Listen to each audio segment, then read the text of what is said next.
자, 오늘은 도박 채무 개인회생에 대해서 안내를 드리겠습니다. 자, 도박 채무가 뭐냐? 제가 예전에 2015년, 16년 이럴 때는 개인회생 사건을 상담을 하면 그때는 이제 주로는 스포츠, 토토 이런 거 있죠. 모바일로 하는 도박. 이런 것들 많이 하셔서 이제 빚이 있는 경우가 많았고, 아니면 강원랜드 같은 데 가셔가지고 채무를 지고 오시는 경우가 많았습니다. 근데 2021년 뭐 요때 와서는 그 가상화폐가 한참 붐이었잖아요.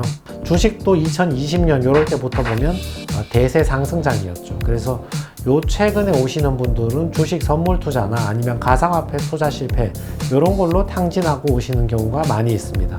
그래서 도박이나 선물 투자나 가상화폐나 이런 걸로 탕진하고 온 걸 보고 이제 도박 개인회생 이걸 어떻게 처리하느냐, 요 문제라고 얘기하는데, 이게 법원에서 왜 문제를 삼는지를 먼저 이해를 해 보셔야 됩니다. 여러분이 친구한테 5천만 원을 빌려줬습니다. 빌려줬는데 그 친구가 몸이 너무 아파서 수술비로 썼다, 또는 집에 애가 셋이야. 그래서 애들 막 양육비나 부양비로 이제 쓰고 뭐 어쩔 수 없이, 또는 여러분이 빌려준 돈으로 자영업을 했는데 동네에서 조그마한 식당을 했는데 망했어. 열심히 하려고 했는데. 그래서 그 친구가 법원에 가서 자기 개인회생에서 채무를 좀 탕감하고 분할 변제하겠대요.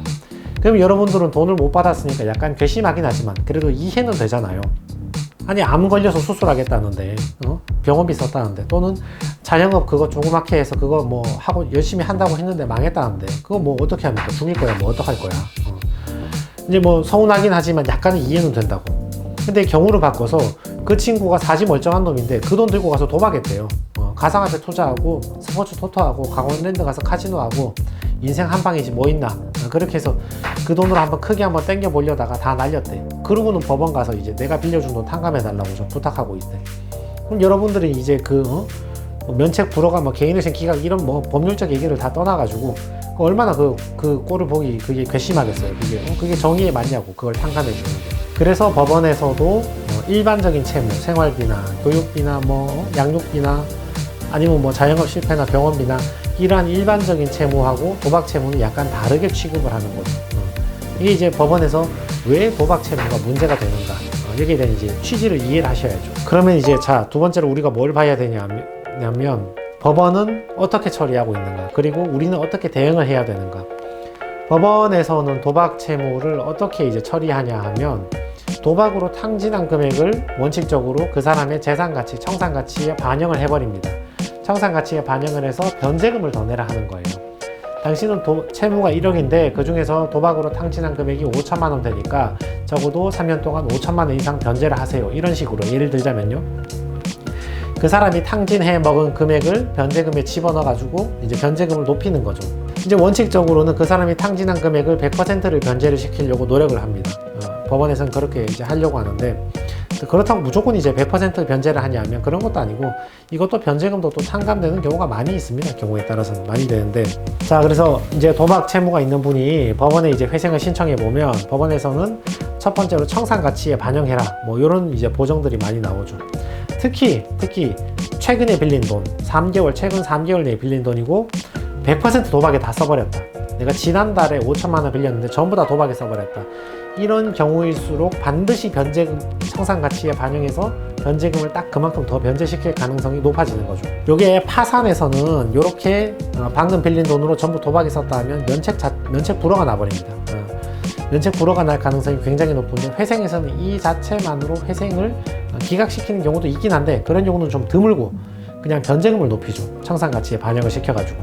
자, 그래서 이런 사안들을 하다 보면 법원에서 나오는 보정 권고의 양이 늘어납니다. 양이 늘어나는데, 일단 채무 그 사용처, 계좌 내역이나 이런 걸 이제 법원에서 제출하라 하는데, 그걸 제출해보고 법원에서 보고는 특정한 계좌로 계속 이제 돈이 왔다 갔다 하거든요. 그러면 이제 선수들끼리는 보면 금방 눈치를 채죠. 이거 도박하셨구나. 그렇지 않고서야 하나의 한두 개, 두세 개의 특정한 계좌로 돈이 계속 왔다 갔다 할 리는 없는데, 이제 왔다 갔다 계속 한 거 보면 도박했구나 이렇게 감을 바로 잡는 거죠. 그러면 법원에서는 그 사용처를 소명하라고 합니다. 그 돈 어디 썼냐? 그럼 도박했다 해야지 뭘 합니까? 두 번째로 법원에서는 다시 도박하지 않겠다는 반성문 같은 거 내라 합니다. 이런 거에 뭐 써내면 되죠. 그리고 그 도박 중도 치료센터에서 그 치료받은 확인서를 내라 하거든요. 이것도 이제 여러분 그냥 치료받으러 가시면 됩니다. 받으러 가서 치료받고 치료받은 확인서를 제출하시면 되는 거죠.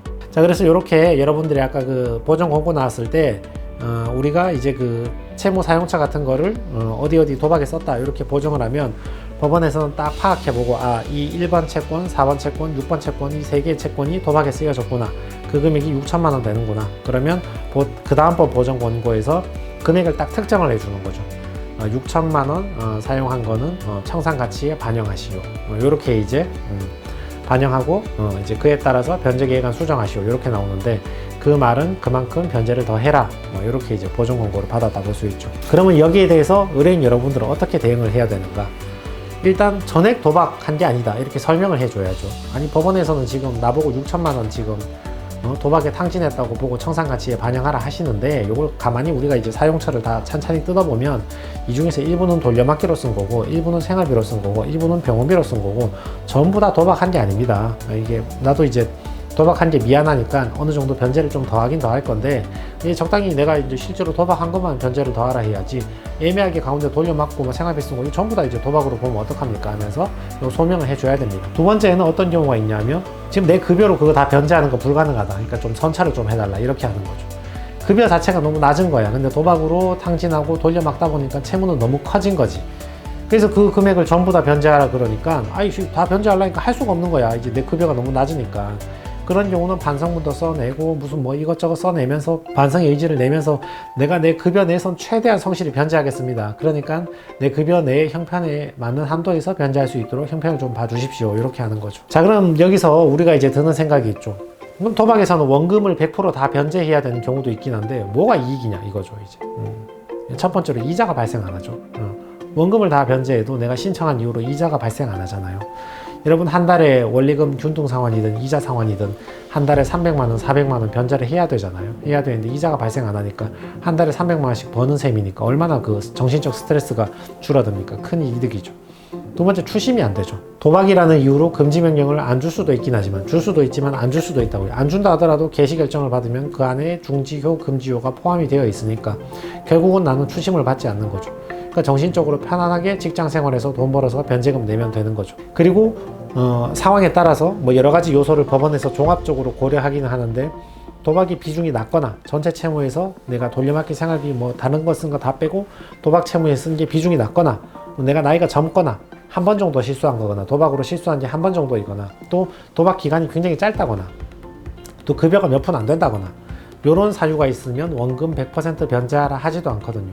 원금을 70% 변제하거나 50% 변제하거나 30% 변제하거나 이렇게 이제 변제율이 내려간단 말이죠. 그러면 원금까지 탕감받는 거잖아요. 그러니까 이런 네 가지 이득 때문에 도박 사유가 있다 하더라도 우린 개인회생을 신청하게 되는 거죠. 그럼 정리하자면 도박 채무는 왜 문제가 되는가? 도박 채무는 생활비나 병원비나 자영업 실패 이런 사유보다 좀 탕진이나 사치의 성격이 강하기 때문에 법원에서는 변제를 더 시켜야 되기 때문에 도박 채무는 문제가 된다 이거지. 그럼 법원은 어떻게 처리하는가?